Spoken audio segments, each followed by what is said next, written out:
life. So what Jesus was basically saying is that nobody else can give eternal life. Now we know God to be the only one who gives eternal life. Unlike you, they believe in realistic things, which what you're preaching is just stupidity. So you're calling me stupid? Basically. Okay. Yes, Jesus is a messenger. The Bible says he's a messenger. He is a messenger. You know what the best message is? It's the word of God. This video is to prepare Christians for some big trials we're going to face. We've got to start with our own faults. Christian men especially, we stood by while our nation killed over 63 million babies since Roe v. Wade. These were innocent children that were murdered and sold in plain sight.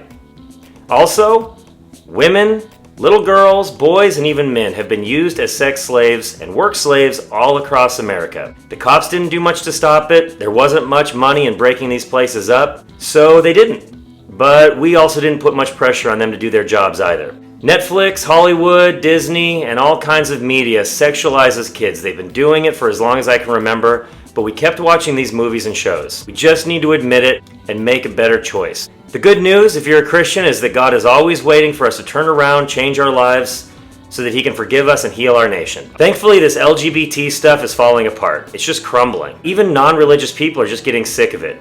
I think this agenda pushed way too far. The trans kids, the drag queen story hour, just oversaturating our culture for so long. The winds are changing. People are getting a lot more comfortable with just calling this stuff out.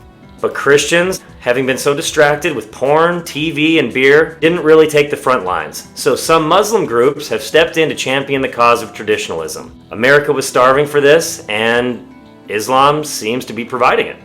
I even saw a video of Andrew Tate saying Christianity was a joke, and I didn't see a lot of pushback. Yeah, he's a Muslim now, by the way. This is going to intensify over the next few months and years, and we really need to remember how to defend our faith. They tell us that Jesus is not God. They say it to our face, and just because they smile, hand us a Quran, and say, "My dear sister," or "My dear brother," we just nod along.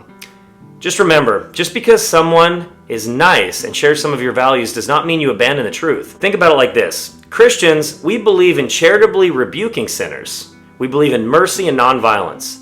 Islam teaches to kill the infidel. They teach the men to hit their wives, and they talk about chopping people's body parts off. It teaches fathers to kill their daughters if they dishonor the family. It also forces them to wear black polyester in the Middle East. How about caliphates? They throw gays off buildings. They chop people's heads off and they burn Christians alive. I don't think we need to get into female genital mutilation, and I hope we don't have to get so much into how a substantial percentage of Muslims in the Western world believe that suicide bombing is sometimes or often justified. Just for some nuance, I'm totally against the Middle East war. I wish we never would have been there. I hated all the drone strikes. I think Guantanamo Bay should have never existed. But that does not mean that we just ignore the problems with Islam. Muhammad was not a great prophet. He was a warlord who married a 6-year-old. We don't need him. We don't need any more lies. We don't need any more death. We need God, who is and was Christ, not just a prophet.